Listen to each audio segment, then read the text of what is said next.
អាចក្រងសក់ងាយងាយឲ្យគេបានដំបូងហ្នឹងគេយកឧបករណ៍ក្រងសក់មួយមកគេទាញសក់ទៅម្ខាង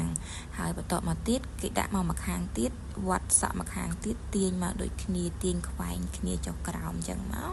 ហើយគេរឹបសក់ឲ្យតឹងបន្តិចហើយបន្ទាប់មកគេយកកស៊ូចងរឹបតឹងខាងក្រោមគេដាក់តគៀបលម្អនេះបានមួយម៉ូតទី2ធ្វើអញ្ចឹងទៅដែរគេគាត់តែបន្ថែមក្រងពីខាងក្រោមក្រងឡើងក្រងចុះពណ៌ឲ្យអស់សក់ផ្នែកខាងចុងរបស់យើងហ្នឹងហើយមូវាទៅលើបន្តិចហើយយកតង្គៀបខ្មៅដោតសក់ខាងក្រោមឲ្យជាប់ហើយដាក់តង្គៀបលម្អជាការស្រេច